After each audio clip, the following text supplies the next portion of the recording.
all of those things apply to the State of Israel in its treatment of the Palestinians, and yet the government is concerned about its use of language and doesn't feel it is appropriate to even use the word apartheid when Amnesty International, the most respected human rights organisation in the world, and Human Rights Watch, within a very short period of time, issue these damning reports, saying that Israel, since its foundation, has been built on a system of oppression and domination and apartheid and racism, involving the murder of unarmed, innocent civilians on a regular basis, arbitrary detention and imprisonment, land annexations, the displacement of people, the denial of basic fundamental rights to 6 million Palestinians who are displaced outside Israel and the occupied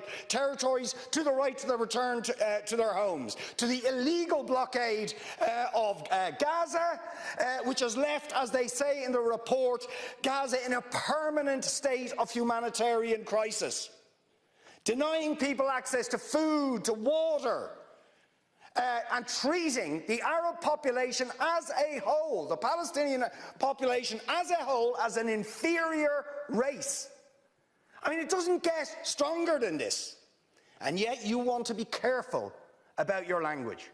You're happy to correctly use the most strong and robust language to describe the crimes against humanity of Vladimir Putin, but you will not use the same strength of language when it comes to describing Israel's treatment of the Palestinians, when it is now being documented and detailed by two of the most respected human rights organisations in the world, and indeed has been alleged by dozens and dozens of non-governmental organisations, and to be honest, anybody who looks honestly at the decades of brutal, inhumane persecution of the Palestinians, successive assaults on Gaza, the annexation of their land and territory, the systematic application of apartheid rules, you don't want to even use the word apartheid.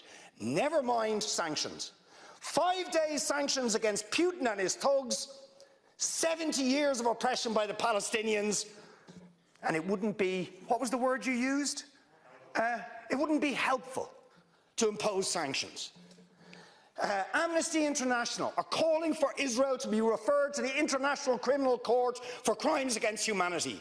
Will you support it?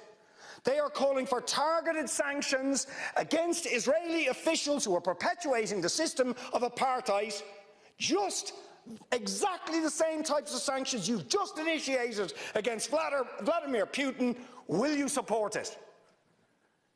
And I think the answer is clearly you're not going to. And then we ask the question, why? Why? Now you see, if you're going to have moral standards, those standards have to be consistent. Otherwise they are not standards at all, they are just cynicism. And of course we all know the reason that the standards are not consistent is because to call out the apartheid state of Israel would be to run foul of the concerns of certain states that are now presenting themselves as defenders of democracy and so on, such as the United States, the UK, Germany and other powers, whose relationship with Israel, supporting it and backing it, means that the European Union's moral credentials are bankrupted.